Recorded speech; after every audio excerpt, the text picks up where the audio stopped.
Rashford ആ free kick എടുക്കാൻ ഒരുക്കമല്ലായിരുന്നു. ഞങ്ങൾ നിർബന്ധിച്ചാണ് അയാളെ കൊണ്ടത് എടുപ്പിച്ചത്.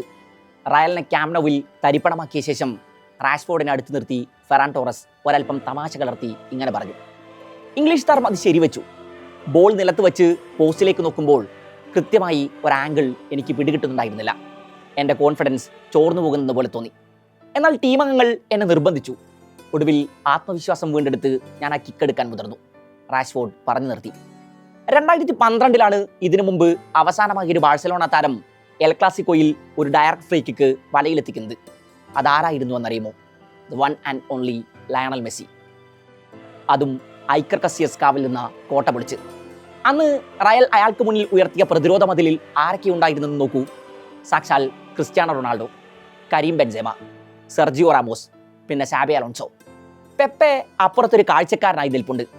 ആ വലയവും വലയും ലിയോ അന്ന് ഭേദിച്ചു. ഒരു പതിറ്റാണ്ടിന് ശേഷം ഇതാ മാർക്കസ് റാഷ്ഫോർഡിന്റെ പാതകം ഒരു മാന്ത്രിക മുഹൂർത്തം കൂടി ക്യാമ്പ് നൗവിന് സമ്മാനിക്കുന്നു. അതും ശ്രമകരമായ ആംഗിളിൽ നിന്ന്.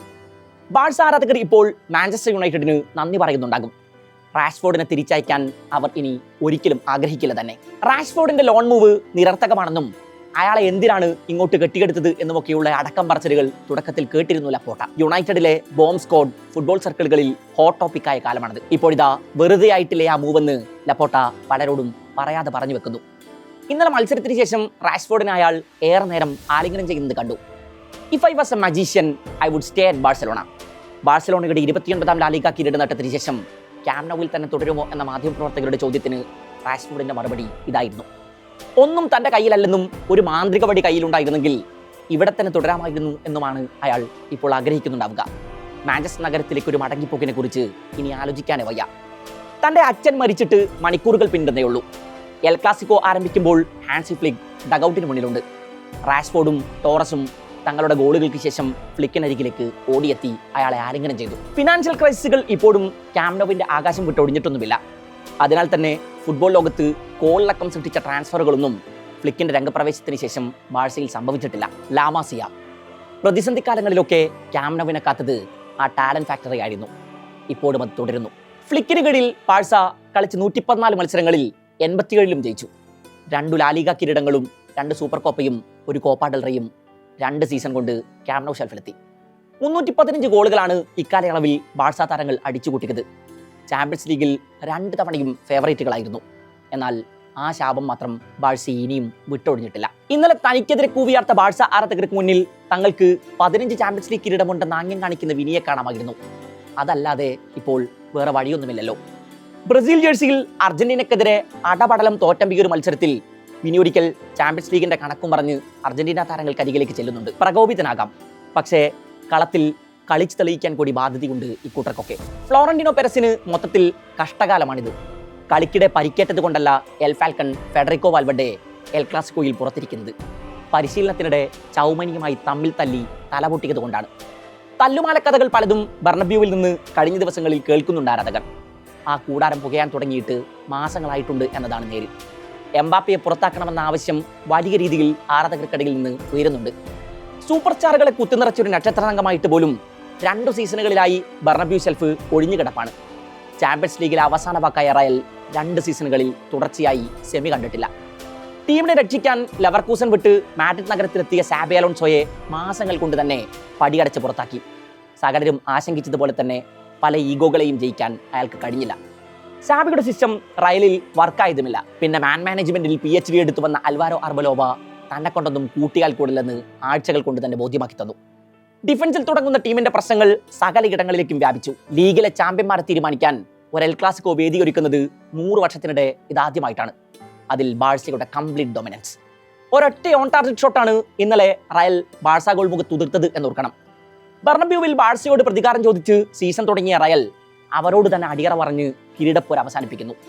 ലീഗിൽ 34 മത്സരങ്ങൾ പൂർത്തിയാകുമ്പോൾ വെറും 4 മത്സരങ്ങളിലാണ് ബാഴ്സ തോറ്റത്. ഹോമിൽ ഒരൊറ്റ മത്സരത്തിൽ പോലും അവർ പരാജയം എന്താണ് എന്നറിഞ്ഞിട്ടില്ല. വലിയ പേരുകൾ പലരും പലപ്പോഴും പരിക്കേറ്റ് പുറത്തായിട്ട് പോലും ഫ്ലിക്ക് തോൽക്കാൻ ഒരുക്കമായിരുന്നില്ല. അയാളുടെ കയ്യിൽ എപ്പോഴും പ്ലാൻ ബികൾ ഉണ്ടായിരുന്നു. ഇന്നലെ ലമീൻ യമാൽ മൈതാനത്തുണ്ടായിരുന്നില്ല. റഫീഞ്ഞ എത്തിയത് സെക്കൻഡ് ഹാഫിലാണ്. ഇതൊന്നും ബാഴ്സയെ സംബന്ധിച്ച് ഇപ്പോൾ ഒരു പ്രശ്നമേ അല്ല. ഹാൻസി ഫ്ലിക്കിനേക്കാൾ മികച്ചൊരു ക്രൈസിസ് മാനേജറെ അടുത്ത കാലത്തൊന്നും ഫുട്ബോൾ ലോകം കണ്ടിട്ടില്ല എന്ന് പറയേണ്ടി വരും. ലാലിഗയിൽ ഈ സീസണിൽ കളിച്ച 53-ൽ 42 മത്സരങ്ങളും ബാഴ്സ ജയിച്ചു. 79% വിൻ റേറ്റ്. യൂറോപ്പിലെ ബിഗ് 5 ലീഗുകളിൽ ഇതിലും മികച്ച വിജയ ശതമാനം ബയേണിന് മാത്രമേ ഉള്ളൂ. ഗോളുകളുടെ കാര്യത്തിലും അങ്ങനെ തന്നെ. ബാഴ്സയ്ക്ക് മുകളിൽ ഒരൊറ്റ ടീം മാത്രം. 2024-ൽ ഫ്ലിക്ക് ബാഴ്സക്കൊപ്പം ചേരുമ്പോൾ റയൽ ചാമ്പ്യൻസ് ലീഗ് കിരീടം ചൂടി നിൽക്കുകയാണ്. ഓൾറെഡി ശക്തമായ അവരുടെ നിരയിലേക്ക് എംബാപ്പെ കൂടെ ആഡ് ചെയ്യപ്പെട്ടു.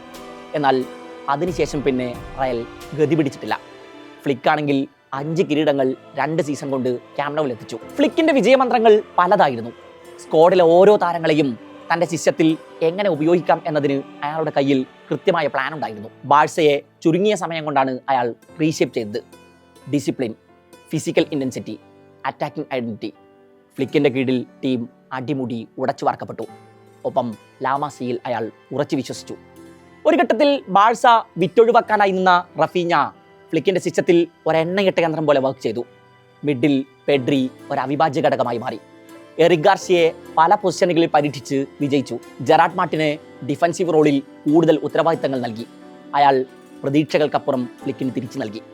റാഷ്ഫോർഡിനെ ഫ്ലിക്ക് നിർണായക ഘട്ടങ്ങളിൽ കൃത്യമായി യൂസ് ചെയ്തു. അങ്ങനെ സൂപ്പർ താര പരിവേഷമൊന്നും ആരും പതിച്ചു നൽകിയിട്ടില്ലാത്ത പല പേരുകളും ബാഴ്സ എന്ന ഒരൊറ്റ ചരടിൽ കോർത്ത മുത്തുകളായിരുന്നു. അതായിരുന്നു ആ ടീമിൻ്റെ വിജയവും. ബാഴ്സ അതിൻ്റെ പ്രതാപകാലങ്ങളെ വീണ്ടെടുക്കുന്നത് നിറകണ്ണുകളോടെയാണ് ആരാധകർ ഗ്യാലറികളിൽ കണ്ടുനിന്നത്.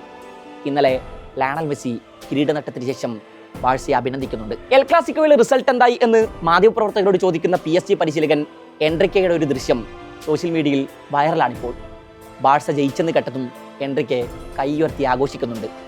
ബാഴ്സ ഇങ്ങനെയൊക്കെയാണ്. പടിയിറങ്ങിപ്പോയ പലർക്കും ഇന്നും അതൊരു ഇമോഷനാണ്.